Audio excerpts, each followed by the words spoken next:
को नमस्कार वहाँ दोस्तों, ये है वन प्लस नॉर्ड वॉच। 5000 रुपये के बजट के अंदर वन प्लस ने अपनी नई घड़ी जो है वो रिलीज़ करी है। बजट सेगमेंट के अंदर इसके ऊपर जो है एक और वॉच है जिसका नाम है वन प्लस वॉच, जो कि लगभग 15,000 की वॉच है, लेकिन वो जो है वो कहीं से लेकर कहीं तक फ्लैगशिप की नहीं है। मतलब कि अगर मैं एप्पल का स्मार्टफोन खरीदूंगा तो फिर मैं एप्पल वॉच खरीदूंगा, और मैं सैमसंग का स्मार्टफोन खरीदूंगा तो मैं सैमसंग गैलेक्सी वॉच खरीदूंगा। लेकिन अगर मैं वन प्लस का फ्लैगशिप स्मार्टफोन खरीदूंगा तो मैं वन प्लस वॉच नहीं खरीदूंगा। तो बात आती है कि अगर मैं वन प्लस का बजट डिवाइस खरीदूंगा तो क्या मैं ये खरीदूंगा या फिर नहीं खरीदूंगा। इस वाली वीडियो के अंदर जो है वो आज अपन यही पता करेंगे। तो फिर स्टार्ट करते हैं इस वाली वीडियो को बिना कोई टाइम वेस्ट करे भाइयों। तो फिर यहाँ डब्बे के अंदर जो है वो आपको कैट मूविंग जो है वो लिखा हुआ देखने को मिलता है। आपको जो है वो घड़ी जो है वो पड़ी हुई देखने को मिलती है। इसके साथ साथ रेड केबल क्लब का कार्ड, एक इमोजी का स्टिकर, यूजर गाइड और इसकी चार्जिंग केबल। अब अगर अपन घड़ी के बारे में बात करें तो इसको जो है वो सेट करना पड़ेगा आपको जो है वो ये वाला ऐप जो है वो डाउनलोड करना पड़ेगा। इसका नाम है एन हेल्थ। ये जो है वो आपको एंड्रॉइड पर भी अवेलेबल है और iOS पर भी अवेलेबल है। तो फिर आपको जो है वो टेंशन लेने वाली कोई सी बात है नहीं। इसके QR कोड को जो है वो आपको स्कैन करना पड़ेगा घड़ी के अंदर, उससे जो है वो आराम से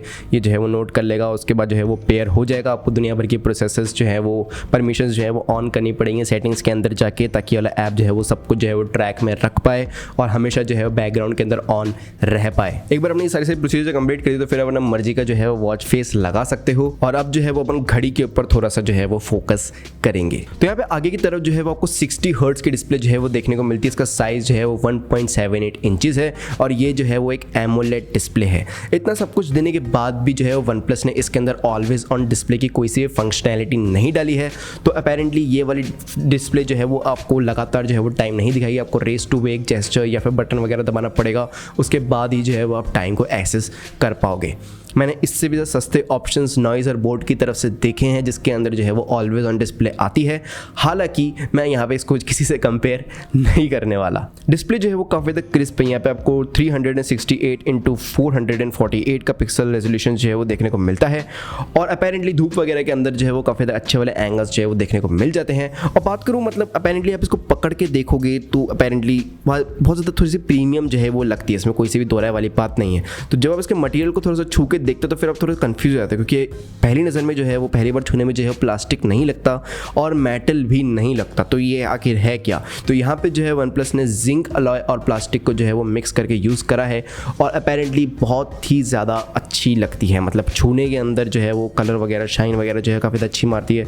तो ओवरऑल बिल्ड क्वालिटी के अंदर मुझे कहीं से लेके कहीं तक कोई सी भी दिक्कत नहीं आई। यहाँ पीछे की तरफ जो है आपको चार्जिंग पोर्ट्स, आपका हार्ट रेट सेंसर और वन प्लस नॉर्ड जो है वो लिखा हुआ देखने को मिलता है। इसके कुछ वॉच फेसेस के अंदर वन प्लस नॉर्ड लिखा हुआ आता है, तो वॉच फेसेस की भी ये वाली बात थोड़ी सी निराली है। इसकी जो स्ट्रैप्स हैं वो जो है वो सिलिकॉन बेस्ड हैं, तो उसके अंदर भी आपको कोई सी भी क्वालिटी के इश्यूज नहीं आएंगे। ये जो है वो आप उनको बाहर निकाल कस्टमाइज कर सकते हो। मेरे हिसाब से 20 mm के जितने भी स्ट्रैप्स वगैरह होंगे वो इसके साथ कंपैटिबल होंगे। दिखती प्रीमियम है, हाथ में पहनने में कंफर्टेबल है, तो फिर उसके अंदर जो है वो कोई सी प्रॉब्लम नहीं आई। प्रॉब्लम मुझे आई इसके यूज़र इंटरफेस के अंदर।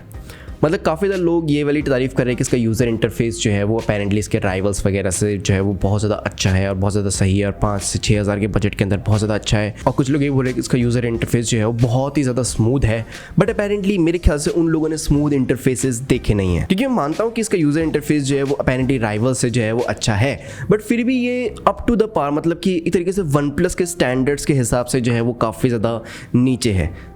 अब मैं ये एक्सपेक्ट नहीं करता कि ये लोग 5000 की घड़ी के अंदर जो है वो Wear OS वगैरह या फिर Tizen OS वगैरह दें ऑब्वियसली, बट फिर भी यूज़र इंटरफेस जो है वो आपको चाइनीज़ रिप ऑफ ही लगता है, बहुत ही ज़्यादा जेनेरिक वाला। I mean, जैसे कि आप लोग यहाँ पे देख सकते हो ये है यूज़र इंटरफेस इसका। यहाँ पे आपको टॉर्च वगैरह जो है वो देखने को मिलती है। यहाँ पे आपको डू नॉट डिस्टर्ब देखने को मिलता है। इधर से जो है वो आप नोटिफिकेशन ब्लॉक कर सकते हो 3 मोड के लिए। यहाँ पर जो है वो आपको वॉच टाइम का स्क्रीन टाइम जो है वो देखने को मिलता है। इधर कैलेंडर है आपका, इधर रेस टू वेक जेस्चर है। इस वाले बटन से जो है फाइंड माय फोन ट्रिगर कर सकते हो।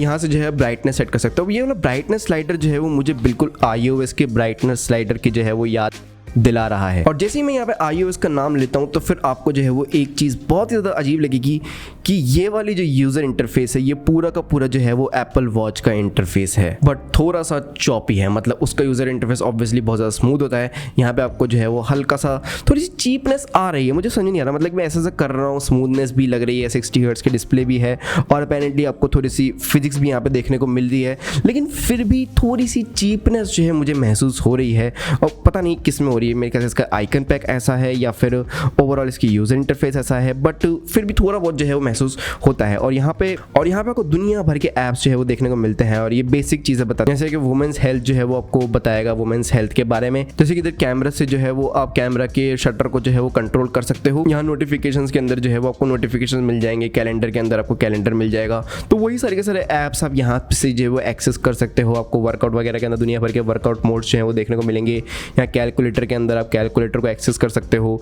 वेदर के अंदर से आप वेदर जो है वो देख सकते हो। म्यूजिक वगैरह के अंदर म्यूजिक जो चल रहा है आपके फोन के अंदर उसको कंट्रोल कर सकते हो। जब आप होम स्क्रीन को दबा के रखते हो तो फिर आप इसके वॉच फेसेस जो है वो चेंज कर सकते हो, दुनिया भर के लगा सकते हो। और इसके साथ साथ अगर आप इधर स्लाइड कर दो तो फिर आपको स्लीप वेल जो है वो देखने को मिलता है। और थोड़ा सा स्लाइड कर दो तो इधर जो है वो आपको आपका SpO2 मॉनिटरिंग देखने को मिलता है, आपका स्ट्रेस देखने को मिलता है, हार्ट रेट देखने को मिलती है, एक्टिविटी देखने को मिलती है और वापस आपका वॉच फेस आ जाता है। तो इधर से भी जो है वो ये सारी चीज़ें आएंगी। अगर आप नीचे की तरफ स्वाइप करो तो फिर आपको मैसेजेस देखने को मिलते हैं और ऊपर की तरफ स्वाइप कर दो तो आपका कंट्रोल पैनल जो है वो आ जाता है, जिसको मैंने ऑलरेडी डिस्कस कर रखा है। सेटिंग को अगर मैं खोलूँ तो फिर सेटिंग के अंदर आपको टाइम फॉर्मेट, डिस्प्ले वगैरह और आपका रेस डिटेक्शन और प्रेफरेंसेस जो है वो देखने को मिलती हैं। प्रेफरेंसेस के अंदर वही थिएटर मोड, कंट्रोल और वेरिएंट डायरेक्शंस वगैरह। अगर आप इस वाले नॉब को घुमाते हो तो फिर जो है वो कुछ भी नहीं होएगा। यहाँ पे आपको कोई सा भी नेविगेशन जो है वो देखने को नहीं मिलता है। आपको उसको टैप करने से आपकी मेन्यू जो है वो खुलेगी और बड़ी ही बेसिक सी मेन्यू है। बड़ा सब कुछ जो है वो काफ़ी ज़्यादा बेसिक है, आपको कुछ भी ऐसा स्पेशल जो है वो देखने को नहीं मिल रहा है। बात करूँ मैं इस वाले ऐप की तो फिर आपको ऊपर जो है वो घड़ी देखने को मिलती है। यहाँ पे कनेक्टेड घड़ी की परसेंटेज, यहाँ से आप हेल्थ वगैरह को मॉनिटर कर सकते हो, बैकग्राउंड एक्टिविटी, मैसेजेस, नोटिफिकेशंस वगैरह को जो है वो सेटिंग्स कर सकते हो। इधर से जो है फेस गैलरी खुलती है, यहाँ पे वो काफ़ी ज़्यादा फेसेस जो है इस वाली वॉच के देखने को मिलते हैं। इसके अंदर वो काफ़ी ज़्यादा फेसेस जो है वो देखने को मिलते हैं, बट अपेरेंटली ज़्यादा नहीं जितने वेयर ओएस वगैरह ऑब्वियसली के अंदर आपको देखने को मिलते हैं। और इसके साथ साथ synchronize weather, alarm clock, incoming call notifications और सेडेंटरी रिमाइंडर जो है वो देखने को मिलता है। तो अपेरेंटली अगर इस पर कॉल वगैरह आती है तो इसके अंदर कोई सा भी माइक और स्पीकर नहीं है जिससे आप कॉल को रिसीव कर पाओ। तो जैसे ही कॉल आएगी आप उठा सकते हो, लेकिन आपको अपना फ़ोन ही जो है वो यूज़ करना पड़ेगा। और इसके अंदर आपको 230 mAh की बैटरी जो है वो देखने को मिलती है, जो कि लगभग आपके 10 दिन जो है वो आराम से काट देगी। और अगर आप बैटरी सेवर मोड के अंदर चलाते हो तो लगभग 30 दिन जो है वो आराम से निकाल देगी। अब जैसे कि मैंने कहा कि वाकई में काफ़ी ज़्यादा अच्छी घड़ी है, लेकिन आप इसको ज़्यादा महंगी और ज़्यादा अच्छी घड़ियों से जो है वो कंपेयर नहीं कर सकते, जिसके अंदर आपको जो है वो Wear OS देखने को मिलता है। और वो वाली घड़ियाँ जो है वो वाकई में काफ़ी ज़्यादा स्मूथ होती हैं। और सबसे ज़्यादा डिसअपॉइंटिंग बात यही है कि ऐसी घड़ी जो है वो OnePlus की आर्सेनल में है ही नहीं। जो 15,000 की OnePlus वॉच है उसके अंदर भी जो है वो आपको कोई सा भी Wear OS जो है वो देखने को नहीं मिलता। So it's kind of disappointing for the people who are buying OnePlus flagships but don't have a watch in addition to that. यही था OnePlus Nord वॉच का रिव्यू। आई होप आपको ये वीडियो पसंद आई। भाइयों लाइक करना, इस वाली वीडियो को सब्सक्राइब करना। This is mister signing off. जय हिंद।